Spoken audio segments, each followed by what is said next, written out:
Hi friends, welcome to our channel Biology Neat View. இன்னைக்கு நம்ம சேனல்ல என்ன பார்க்க போறோம்னா ரொம்ப இம்பார்ட்டன்டான சாப்டர் தான். அது என்னன்னா மாலிகுலர் பேசிஸ் ஆஃப் இன்ஹெரிட்டன்ஸ். ஓகேயா? இப்போ இதை பத்தி படிக்கிறதுக்கு முன்னுக்கு நம்ம இதுல இருக்கக்கூடிய இது வேற ஏதாவது சாப்டர் கூட இதுக்கு ஏதாவது ஒரு ரிலேஷன்ஷிப் இருக்கா அப்படின்னு நம்ம வந்து பார்க்கணும். இந்த மாலிகுலர் பேசிஸ் ஆஃப் இன்ஹெரிட்டன்ஸும் பிரின்சிபிள்ஸ் ஆஃப் இன்ஹெரிட்டன்ஸ் இவங்க ரெண்டு பேரும் ரொம்ப க்ளோஸ். ஓகேயா?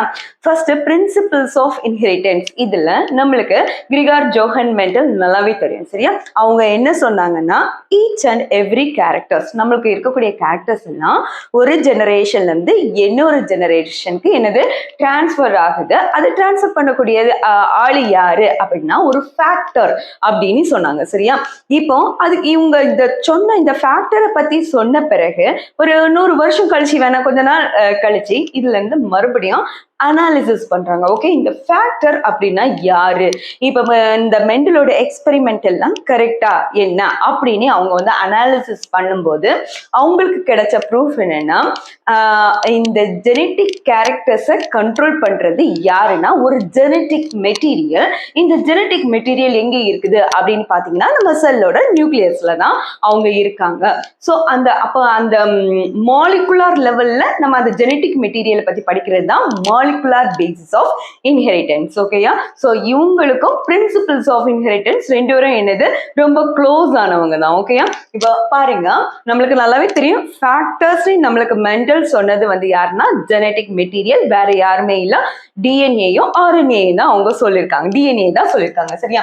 இப்ப பாருங்க, ஒரு ஜெனட்டிக் மெட்டீரியலா இருந்ததுன்னா நம்மளுக்கு வந்து பேசிக்கா அந்த ஜெனட்டிக் மெட்டீரியலுக்கு என்னென்ன ப்ராப்பர்ட்டி இருக்கு அப்படின்னு நம்மளுக்கு கண்டிப்பா தெரிஞ்சிருக்கணும். இது என்சிஆர்டி புக்ல வந்து டைரக்டா கொடுக்கல, பட் இது வந்து கண்டிப்பா நம்ம என்ன பண்ணிருக்கணும், தெரிஞ்சிருக்கணும். சரியா?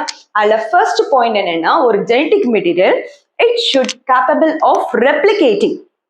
ஃபார் எக்ஸாம்பிள், ரொம்ப சின்ன எக்ஸாம்பிள் தான் பாருங்க, ஒரு செல் 2 செல்லா என்னதாகுது, டிவைட் ஆகுது. இப்ப டிவைட் ஆகும்போது நான் சொல்லிருக்கேன் இந்த ஜெனட்டிக் மெட்டீரியல்ல வந்து ஒரு இப்ப 2 செல்லா டிவைட் ஆச்சு, இவங்கள டிவிஷனே நடக்கலன்னா ஸோ இந்த ஜெனட்டிக் மெட்டீரியல் இங்க இருந்து இங்க வருமா, கண்டிப்பா என்னது வரதுக்கு சான்ஸ் இல்லை. ஸோ ஒரு ஜெனட்டிக் மெட்டீரியலா இருந்துன்னா அதோட பேசிக் கேரக்டர் எதுவா இருக்கும்னா capable of replicating. ஓகேயா? ஸோ அப்பதான் ஒன்று வந்து 2ஆ டிவைட் ஆகி ஒரு செல் டிவைட் ஆகும்போது இந்த ஜெனட்டிக் மெட்டீரியல் என்னது எங்க போவாங்க, இப்படிதான் நம்ம பேரண்டல் கேரக்டர் ஆஃப் ஸ்ட்ரிங்க்கு என்ன பண்ணுது, டிரான்ஸ்ஃபர் ஆகுது. ஓகேயா? அதுக்கு அடுத்தது ஜெனட்டிக் மெட்டீரியலோட செகண்ட் இம்பார்ட்டன்ட் கேரக்டர் அப்படின்னு பாத்தீங்கன்னா chemically and structurally stable. Chemically and ஸ்ட்ரக்சரபிள் நான் உங்களுக்கு நல்லா சொல்லிருக்கேன். இது ஜஸ்ட் ஒன்ஸ் இது டிவைட் ஆகும்போது ஸ்ட்ரக்சராகவும் டிவைட் ஆகுது, கெமிக்கலாகவும் ஒவ்வொன்றும் என்னது ஆட் ஆகலாம், இல்லைன்னா டெலிட்டும் ஆகலாம். ஸோ இந்த அடிஷன் டெலிஷன் எது நடக்கும் போதும் ஃபைனல் ப்ராடக்ட்ல டிஎன்ஏவா தான் இருக்கணும். அதில் உள்ள நைட்ரஜன் பேசஸ்ல எந்த ஒரு சீக்வன்ஸும் என்னதாக இருக்கக்கூடாது, சேஞ்ச் ஆகிருக்க கூடாது. சரியா? ஸோ இதுதான் கெமிக்கலி அண்ட் ஸ்ட்ரக்சரலி ஸ்டேபிள். ஓகேயா? இது ஜெனட்டிக் மெட்டீரியலோட செகண்ட் இம்பார்ட்டன்ட் கேரக்டர். அப்போ தேர்ட் கேரக்டர் என்னது அப்படின்னு பார்த்தீங்கன்னா accept slow changes, that one is mutation. இப்போ ஃபார் எக்ஸாம்பிள் நம்ம பாடியில மியூட்டேஷன் நடக்குதா, சடன் சேஞ்சஸ் நம்ம பாடியில உள்ள ஜீன்ஸ்ல நடக்குதா அப்படின்னு பாத்தீங்கன்னா கண்டிப்பா டிஎன்ஏல சேஞ்சஸ் நடந்துகிட்டு தான் இருக்குது. பட் அது என்ன கண்டிஷன்னா 0.0001ல இருக்கும். எப்போ அது 1ன்னு ரீச் ஆகுதோ அப்போ நம்ம எல்லாம் ஒரு நியூ ஸ்பீசிஸ் என்னதான் இருக்கும், டெவலப் ஆயிருக்கும். சரியா? ஸோ இப்போ இந்த இது வந்து ஒரு ஜெனட்டிக் மெட்டீரியல்னா சேஞ்சஸை அக்செப்ட் பண்ணக்கூடிய ஒரு மெட்டீரியலா இருக்கணும் அப்படிதான் சொல்லியிருக்காங்க. இது நம்ம எவல்யூஷன் வரும்போது இது வந்து நம்ம ரொம்ப கிளாரிட்டியா படிப்போம். அதில் ஒரு சின்ன இன்ஃபர்மேஷன் நான் சொல்றேன் பாருங்க.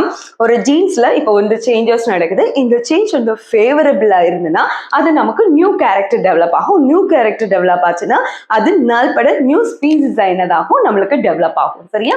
இப்ப இதுவே இந்த ஜெனட்டிக் இந்த சேஞ்சஸ் வந்து மேபி இது வந்து ஒரு ராங் பேட்டர்ன், இது வந்து நம்மளுக்கு யூஸ் இல்லை அப்படின்னா அந்த நேச்சர் வந்து அதை வந்து என்ன பண்ணாது, செலக்ட் பண்ணாது, அப்பவுமே இது என்னது ரிமூவ் பண்ண ஆரம்பிக்கும். ஓகே? இப்ப அதுக்கு அடுத்தது பாத்தீங்கன்னா the genetic material that can able to translate the information by transcription. Transcription ஒரு ப்ராசஸ் மூலமா அது என்ன நடக்கும்னா அதோட இன்ஃபர்மேஷனை டிரான்ஸ்ஃபர் பண்ணணும். டிரான்ஸ்ஃபர் பண்ணினாதான் இதுல இருந்து இன்னொரு ஆள் என்ன பண்ண முடியும், ரெடி பண்ண முடியும். ஓகேயா? ஸோ இது யாரு நம்மளுக்கு இன்டிமேட் பண்ணனா சென்ட்ரல் டாக்மா ஆஃப் த செல். அது உங்களுக்கு நல்லாவே தெரியும். பாருங்க இருந்தாலும் நான் திரும்ப ஒருக்க நம்ம அதை பார்த்துக்கலாம். Central dogma is a combination of two process. That one is transcription and translation. ஓகேயா, டிரான்ஸ்கிரிப்ஷன் ஃபர்ஸ்ட் வருது, ரெண்டாவது வருது டிரான்ஸ்லேஷன். டிரான்ஸ்கிரிப்ஷன் இதுல வந்து மோஸ்ட்லி சில பசங்க வந்து நம்மளுக்கு என்னது மறந்து போகும், அதை எப்படி ஞாபகம் வைக்கணும் அதை பாருங்க. டிரான்ஸ்கிரிப்ஷன்ல சி வருது பாத்தீங்களா. ஸோ சிக்கு அடுத்தது யார் வர்றாங்க, டி தானே வர்றாங்க. ஸோ டிரான்ஸ்கிரிப்ஷன்ல இன்வால்வ் ஆகக்கூடாது டிஎன்ஏ. ஓகேயா, ஸோ சிக்கு அடுத்தது யாரு, T, DNA. So DNA is converted into RNA. ஓகேயா, யாரா மாறுறாங்க, ஆர்என்ஏயா மாறுறாங்க. இதுல உள்ள ஆர்என்ஏ என்ன ஆர்என்ஏ அப்படின்னு கேட்டீங்கன்னா மெசேஞ்சர் ஆர்என்ஏ. ஓகேயா, இப்போ இந்த ஆர்என்ஏ இது வந்து டிரான்ஸ்கிரிப்ஷன் ப்ராசஸ். ஓகே, இது ரிவர்சிபிளா இர்ரிவர்சிபிளா அப்படின்னு கேட்டீங்கன்னா இது ரிவர்சிபிள் ரியாக்ஷன். ஸோ இதை கூட நீட்ல நம்மளுக்கு ஒருக்கா கேட்டிருக்காங்க. சரியா, இப்போ அடுத்தது ஆர்என்ஏ, இந்த மெசேஞ்சர் ஆர்என்ஏ. இப்போ ஆர்என்ஏ எடுத்துக்கிட்டீங்கன்னா 3 டைப்ஸ் இருக்கு. Okay, mRNA, tRNA, ribosomal RNA. இப்போ இந்த எம்ஆர்என்ஏ இதோட இன்ஃபர்மேஷனை டிஆர்என்ஏக்கு கொடுத்து அது இந்த டிஆர்என்ஏ அமினோ ஆசிட்ஸ் எல்லாம் என்ன பண்ணுவோம், கலெக்ட் பண்ணி நம்மளுக்கு லாஸ்ட்ல யார் டெவலப் ஆகுறாங்க, புரோட்டீன் டெவலப் ஆகுறாங்க.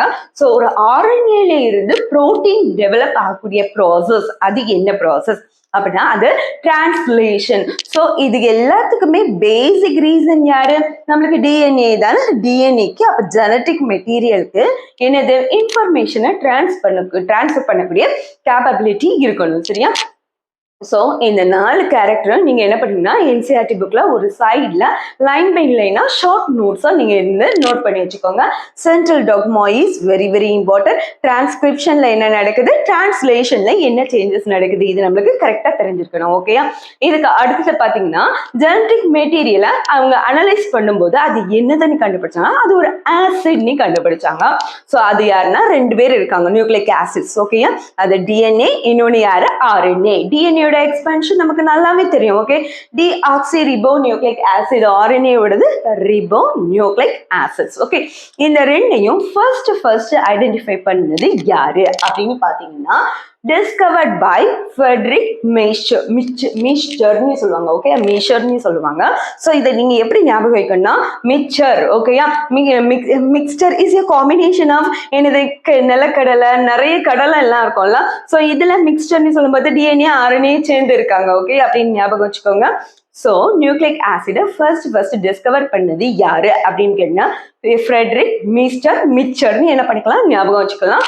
இயர் வந்து என்னன்னா 1868. ஓகேயா, ஸோ இவங்க ஃபர்ஸ்ட் இந்த நியூக்ளிக் ஆசிட்ஸ்க்கு இவங்க கொடுத்த நேம் என்னன்னா நியூக்ளின்னு இந்த நேமை கொடுத்தாங்க. ஓகேயா, ஸோ கொடுத்த டேர்ம் வந்து என்னது, நியூக்ளின். ஓகே, ஸோ லேட்டர் இந்த நியூக்ளினை வந்து நியூக்ளிக் ஆசிடா நம்மளுக்கு இந்த டேர்மை டெவலப் பண்ணது யாரு அப்படின்னு கேட்டீங்கன்னா ஆல்ட்மன் ஒரு சயின்டிஸ்ட் தான். ஸோ இந்த நியூக்ளினுக்கு பதிலாக என்ன கொடுத்தாங்க, நியூக்ளிக் ஆசிட்ஸ்னு என்ன பண்ணாங்க, அந்த நேமை கொடுத்தாங்க. ஸோ நியூக்ளிக் ஆசிட்ஸ் இது இந்த நியூக்ளிக் ஆசிட் இது கொடுத்த இயர் வந்து என்னன்னா பாருங்க 1889. இது வந்து 1868ல நியூக்ளின், 1889ல nucleic acid. So year by இயரும் அந்த சயின்டிஸ்டோட நேமே நோட் பண்ணி வச்சுக்கோங்க. ஓகே, இப்போ அதுக்கு அடுத்தது பார்த்தீங்கன்னா நம்மளுக்கு தெரியும் டிஎன்ஏ, ஆர்என்ஏ. இப்போ மோஸ்ட் ஆஃப் த ஆர்கானிசத்துக்கு இந்த ஜெனட்டிக் மெட்டீரியல் டிரான்ஸ்ஃபர் பண்ணக்கூடியது யாருன்னா டிஎன்ஏ தான். ஓகேயா, இப்போ அப்ப ஆர்என்ஏ யாருக்கு டிரான்ஸ்ஃபர் பண்றாங்க அப்படின்னு கேட்டீங்கன்னா சம் வைரஸஸ். பாருங்க, RNA is the genetic material in some viruses. அப்ப இது மட்டும் தான் அதோட ஃபங்க்ஷனா அப்படின்னு பாத்தீங்கன்னா டிஎன்ஏ பத்தி நம்ம ரொம்ப டீப்பா படிக்கலாம். ஸோ இப்போ ஆர்என்ஏக்கு இது மட்டும் ஃபங்க்ஷன் கிடையாது, அடிஷ்னலா இவங்க என்னென்ன ஃபங்க்ஷன் பண்றாங்க அதுல 3 முக்கியமான ஃபங்க்ஷன் இருக்கு. The first one is adapter. RNA that acts as adapter. Adapterனா என்னது அப்படின்னு கேட்டீங்கன்னா பாருங்க, இது நம்மளுக்கு என்சிஆர்டி புக்ல இல்ல, பட் கேட்கலாம். ஓகேயா, அடாப்டர் பத்தி கொடுத்துருக்காங்க, பட் அதுக்குள்ள எக்ஸாம்பிள் வந்து நம்மளுக்கு கொடுக்கல. ஸோ இதுல அடாப்டர்னு சொல்றது டிஆர்என்ஏ. டிஆர்என்ஏ என்ன பண்றாங்கன்னா மெசேஞ்சர் ஆர்என்ஏல கொடுக்கக்கூடிய இன்ஃபர்மேஷனை எல்லாமே கலெக்ட் பண்ணிட்டு அது வந்து யார் அமினோ ஆசிட்ஸ் கோட் மாதிரி வந்து கொடுக்கும். சரியா, ஸோ இவங்க அந்த இன்ஃபர்மேஷன் கல்பிட்டு எங்கெல்லாம் அமினோ ஆசிட் அது எல்லாம் சேர்த்து என்ன பண்றாங்க, அரேஞ்ச் பண்றாங்க. ஓகேயா, ஸோ அதனால தான் it act as adapter. The best example is tRNA. Okay, இப்போ அதுக்கு அடுத்தது பார்த்தீங்கன்னா ஸ்ட்ரக்சுரல். இப்போ இந்த ஆர்என்ஏ வந்து ஸ்ட்ரக்சுரலாகவும் இது என்ன பண்றாங்க, இது ஒரு காம்போனண்டா இருக்காங்க. அப்ப அது ஸ்ட்ரக்சரல் காம்போனன்ட் சொன்னா அது யாருக்கு அப்படின்னு பாத்தீங்கன்னா அதுக்கு எக்ஸாம்பிள் மெசேஞ்சர் ஆர்என்ஏ. ஓகேயா, இப்ப மெசேஞ்சர் ஆர்என்ஏல மெசேஜ் பாஸ் பண்றாங்க. ஸோ தட் ப்ரொவைட் வந்து டெம்ப்ளேட். ஒரு டெம்ப்ளேட்னா என்னன்னா அச்சுன்னு சொல்லுவாங்க. ஓகேயா, அவங்கள மாதிரியே இன்னொரு ஆளை டெவலப் பண்றதுக்கு இது ஒரு ஸ்ட்ரக்சரல் பேட்டர்னை கொடுக்கறதுனால இது ஸ்ட்ரக்சரல் ஆர்கனைசேஷன்ல யாரு ஆர்என்ஏ பார்ட்டிசிபேட் பண்றாங்க. இப்ப அதுக்கு அடுத்தது பாத்தீங்கன்னா கேட்டலிட்டிக் ஃபங்க்ஷன். ஓகேயா, இப்ப கேட்டலிஸ்ட்னா நம்மளுக்கு நல்லாவே தெரியும்ல. ஸோ ரியாக்ஷனை இன்க்ரீஸ் பண்ணி விடக்கூடிய ஒரு ஆள் தான் யாரு, நம்மளுக்கு கேட்டலிஸ்ட். இதுல ஆர்என்ஏ கேட்டலிஸ்டா இருக்குதா? Yes, RNA also act as catalyst. அது யாருன்னா ரிபோசைம். ஓகேயா, நார்மலா என்சைம்ஸ் தானே நம்மளுக்கு வந்து கேட்டலிஸ்டா இருக்கும். ஸோ இங்க பாத்தீங்கன்னா ஆர்என்ஏ கூட கேட்டலிஸ்டா ஆக்ட் பண்றாங்க. அதுக்கு example, the best example is ரிபோசைம். நம்ம பயோமாலிகுல்ஸ்ல இதை பத்தி நம்ம கண்டிப்பா என்ன செய்திருக்கலாம், படிச்சிருக்கிறோம். ஓகேயா, ஸோ இந்த நோட்ஸ் அவ்வளவுமே ரொம்ப ரொம்ப இம்பார்ட்டன்டான நோட்ஸ். என்னைக்குமே நீங்க நீட்டுக்கு ப்ரிப்பேர் பண்ணும்போது தயவு செய்து நீட்டுக்கு தனியா ஒரு பேப்பர் போட்டு எழுதாதீங்க. என்சிஆர்டி புக்லயே சைட்ல நீங்க எழுதி வச்சீங்கன்னா ஃபர்ஸ்ட் இதை படிச்சுட்டு நீங்க வந்து என்ன பண்ணணும்னா நீட்ல அந்த லைன் பை லைன் ரீட் பண்ணா ரொம்ப யூஸ்ஃபுல்லா இருக்கும். கண்டிப்பா இது உங்களுக்கு யூஸ்ஃபுல்லா இருந்ததுன்னா கண்டிப்பா ஷேர் பண்ணுங்க, மறக்காம சப்ஸ்கிரைப் பண்ணுங்க.